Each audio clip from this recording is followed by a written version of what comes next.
उप मुख्यमंत्री विजय शर्मा जगदलपुर दौरे पर कार्यक्रम के संबंध में तैयारियों का जायजा लेने पहुंचे। अधिकारियों को दिए गए आवश्यक दिशा निर्देश।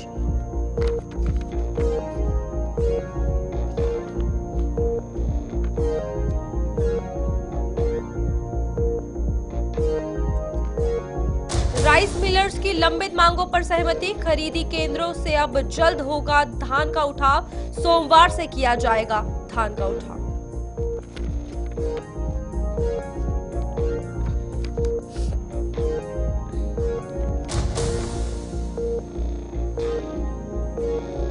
छत्तीसगढ़ औद्योगिक वार्षिक सर्वेक्षण कार्यशाला का 1 दिवसीय आयोजन। औद्योगिक नीति के बारे में दी गई जानकारी।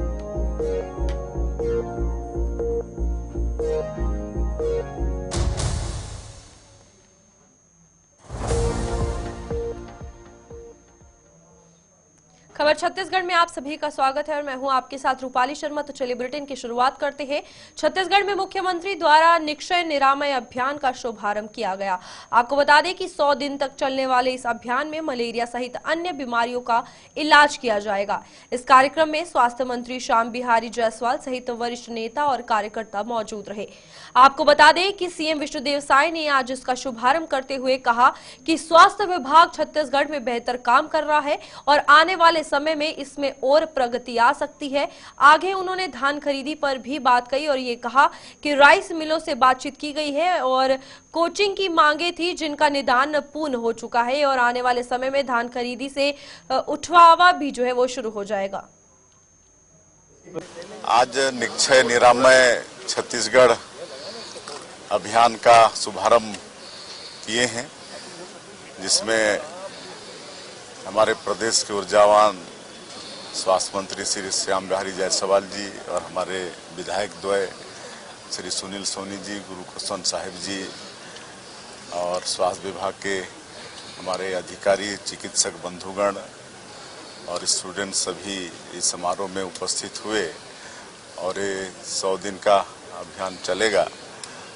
और वैसे तो स्वास्थ्य विभाग बहुत अच्छा काम कर रहा है, लेकिन इस अभियान से और भी तेजी आएगी। उत्साह से हमारे वर्कर काम करेंगे और प्रदेश से कुष्ठ रोग और मलेरिया जैसे सभी बीमारियों को समूल नष्ट करने का काम इस अभियान से होगा। सर, ये राइस मिलर से आपने मुलाकात भी की है सर? हाँ, राइस मिलर से मुलाकात हुई है और उनकी कुछ समस्याएं थी, उसका निदान हो गया है और अब आज से ही जो हमारे धान खरीदी केंद्र में धान है उसका उठाव शुरू करेंगे, मिलिंग शुरू करेंगे। प्रदेश में केंद्रीय विद्यालयों की सौगात मिली प्रधानमंत्री की ओर से छत्तीसगढ़ को।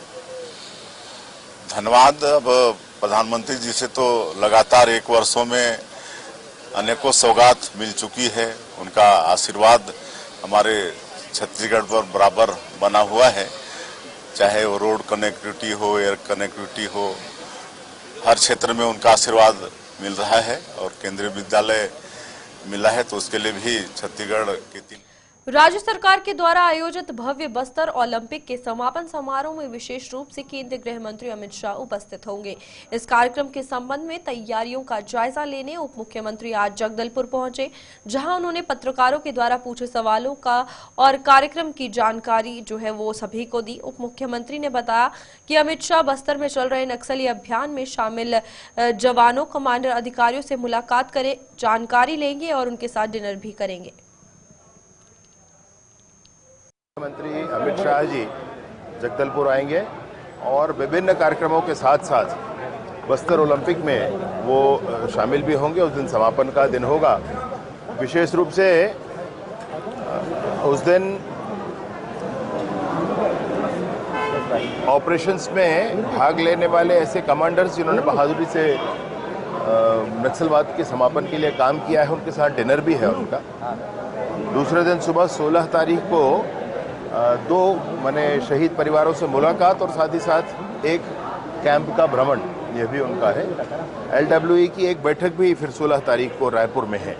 इस तरीके से एक रात यहाँ रुकेंगे और उस बस्तर ओलंपिक में भाग लेंगे। कायराना हरकत है, कायराना हरकत है। आम लोगों को, आम जनता को मारना जितने लोगों की आप देखेंगे सूची उठा करके हजारों ग्रामीणों को मार दिया, ये कह के कि इससे मिला उससे मिला, किसी का गला, ऐसी बात थोड़ी होती है, ये गलत तरीके हैं। ऐसे बहुत सारे लोग हैं। असम से वो पूरे लोग आ रहे हैं जो पहले उग्रवादी थे, उन्होंने सरेंडर किया, आज वो एमएलए हैं। हमने ऐसे अन्य लोगों को भी जो राजनीतिक क्षेत्र में काम कर रहे हैं या अन्य सामाजिक क्षेत्रों में काम करके जिन्होंने मुकाम हासिल किया है, नक्सलवाद का ये हथियारबंद या हथियार लेकर जंगलों में घूमने के अतिरिक्त उनको भी आमंत्रित किया हुआ है। आखिरकार राइस मिलर्स और सरकार के बीच लंबित मुद्दों पर सहमति बन गई है। इसके साथ ही 15 नवंबर से सीमतियों में जमा हो रहे धान के उठाव का रास्ता खुल गया है। सरकार और राइस मिलर्स ने एक स्वर में सोमवार से धान उठाव की बात कही है। मंत्री जायसवाल ने कहा कि सबसे बड़ा उद्योग और व्यवसाय राइस मिलिंग का है। सिर्फ छत्तीसगढ़ नहीं, राज्य के बाहर भी धान भेजता है।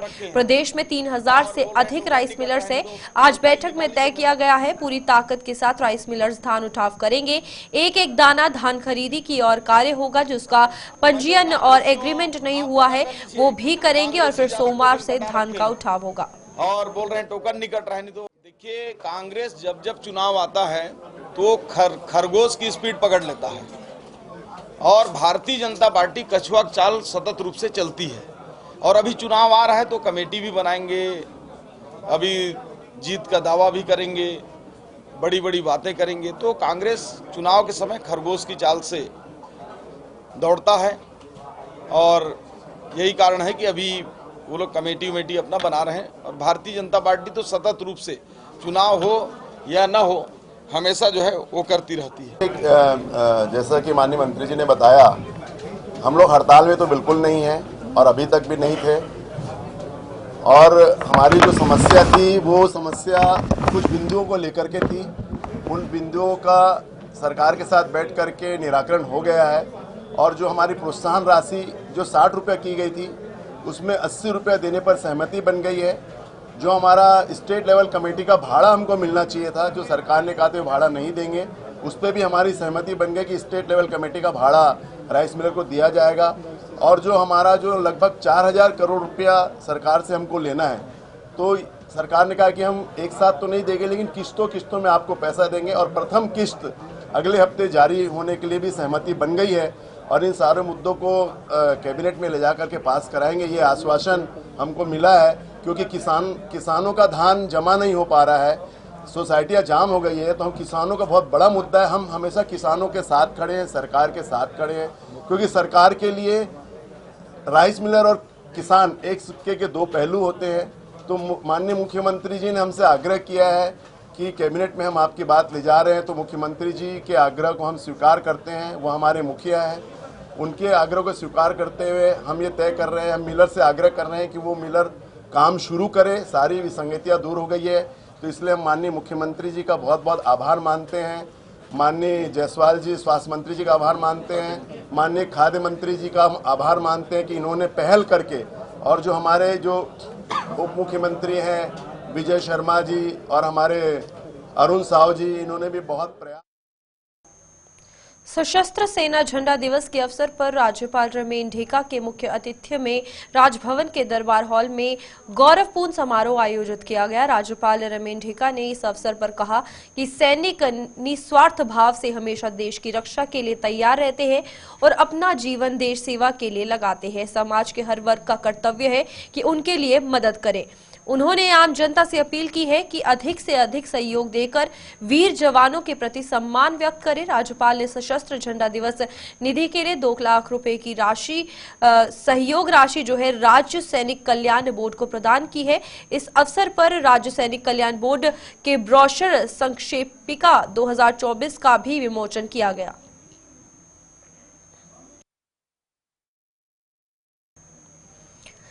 भारतीय जनता पार्टी के प्रदेश महामंत्री संजय श्रीवास्तव ने कहा है कि आज जो कांग्रेसी संविधान बचाने का नाम देश भर में ले रहे हैं और शोर मचाते घूम रहे हैं, उन्हीं के द्वारा उन्हीं ने देश के संविधान और लोकतंत्र को लहूलुहान करने के लिए कसर नहीं छोड़ी है और इसी के चलते कांग्रेस पर तीखा हमला जो है वो बोला है। भाजपा प्रदेश महामंत्री ने भाजपा कार्यालय में आहूत प्रेस वार्ता में कहा कि जिस निर्लज्जता के साथ कांग्रेस संविधान और लोकतंत्र की दुहाई दे रही है, उस कांग्रेस ने एक तो संवैधानिक ढांचे को तहस नहस करते हुए सांप्रदायिक तुष्टीकरण की सबसे गंदी मिसाल पेश की है। दूसरे, लोकतांत्रिक ढंग से चुनी गई उत्तर प्रदेश, मध्य प्रदेश, राजस्थान और हिमाचल प्रदेश की भाजपा की 4 राज्य सरकारों को रातों रात बर्खास्त करके लोकतंत्र की खुलेआम हत्या कर दी और जिसे बाद में जबलपुर हाईकोर्ट ने अवैध ठहराया। हालांकि निर्णय आते ही विधानसभा का कार्यालय भी समाप्त हो गया था। जनता का मत तो अंतिम होता है, जनता किस पर विश्वास करती, क्या करती, एक अलग विषय होता है। लेकिन चुनावों के अंदर में, इस देश के अंदर में हमारे शहरी क्षेत्र भी है, ग्रामीण क्षेत्र भी है, अन्य क्षेत्र भी है, सब प्रकार के लोग हैं। आखिर अपने एजेंडे के साथ में लोग जाएं।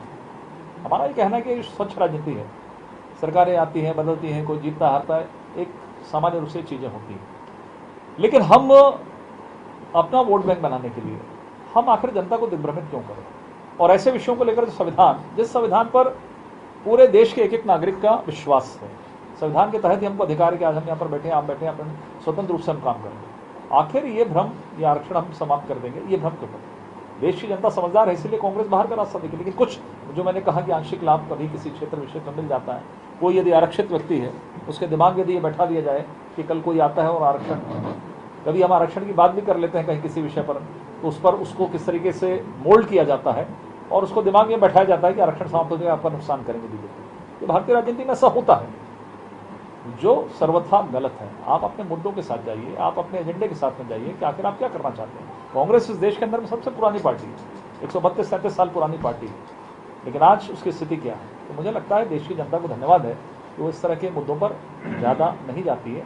धीरे धीरे लोग देख रहे हैं कि किस तरीके की चीज़ें बदली है और खासकर कांग्रेस के हटने के बाद आम लोगों को अब लगता है कि वास्तव में क्या हो सकता है, क्या हो रहा है, उनका डेवलपमेंट कैसा होता है, नौकरी कैसे है, तमाम प्रकार के विषय हैं। कांग्रेस सिंगल पॉइंट एजेंडा चलाती थी।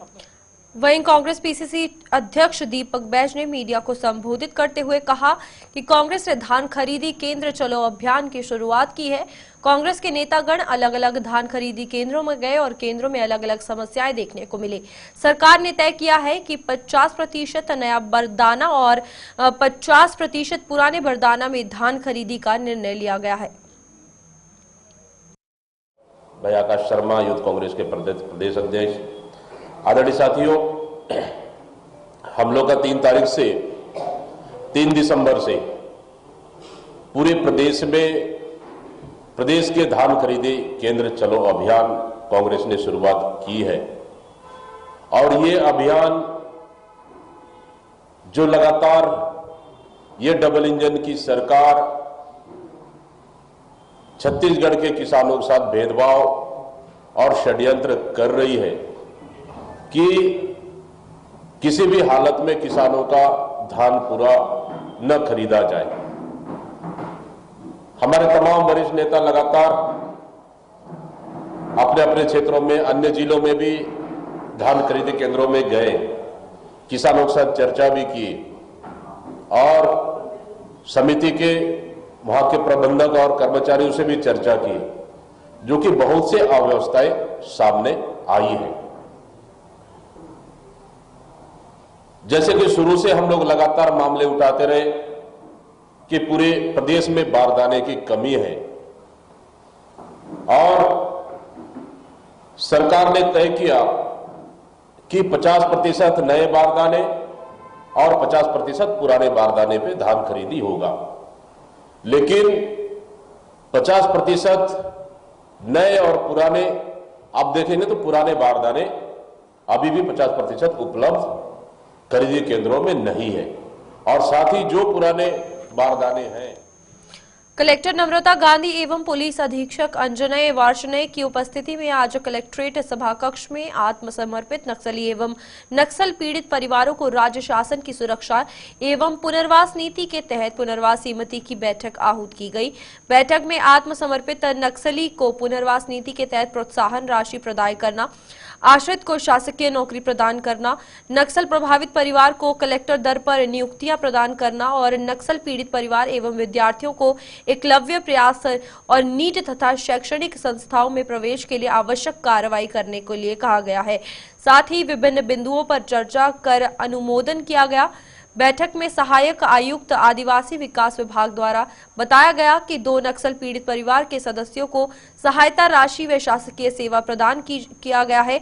इसके साथ ही नक्सल पीड़ित के आश्रित को सहायता राशि 5 लाख रुपए का भुगतान और चतुर्थ श्रेणी के पद पर पदस्थ किए जाने संबंधी जानकारी भी दी गई है। आज नगर पालिका निगम रायपुर के आयुक्त अविनाश मिश्रा के निर्देश पर निगम मुख्यालय भवन महात्मा गांधी सदन के तृतीय तल सभा कक्ष में स्वच्छता के लिए जनभागीदारी हेतु एनजीओ, रेजिडेंट्स वेलफेयर एसोसिएशन, सामाजिक संस्थाओं एवं आमजनों की बैठक रखी गई, जिसमें ग्रीन आर्मी, कुछ फर्ज हमारा भी एक पहल जैसे 6 एनजीओ और वॉलफोर्ड सिटी वेलफेयर एसोसिएशन और वीआईपी सिटी ASK पैराडाइज, सूर्य अपार्टमेंट जैसी 17 विभिन्न रेजिडेंट्स वेलफेयर एसोसिएशन के अध्यक्षगण दीपक जय सिंघणी एवं 5 अन्य सामाजिक संस्थाओं के चैंबर ऑफ कॉमर्स के अध्यक्ष मौजूद रहे। कलेक्टर नम्रता गांधी एवं पुलिस अधीक्षक अंजनय वर्षनय की उपस्थिति में आज अधिकारियों द्वारा कलेक्ट्रेट सभाकक्ष में टीबी मुक्त भारत बनाने की शपथ ली गई है। शपथ में बताया गया कि मैं शपथ लेता हूं या लेती हूं कि जानकारी रोशनी टीबी के डर को मिटाऊंगी और या मिटाऊंगा, सतर्कता की ताकत से टीबी के भेदभाव को खत्म करूंगा। ये शपथ जो है आज उन्हें इस सभा कक्ष में दिलाई गई है। चलिए, खबर छत्तीसगढ़ में इतना ही। खबरों का सिलसिला जारी रहेगा। आप जुड़े रहिए गुलिस्तान न्यूज के साथ।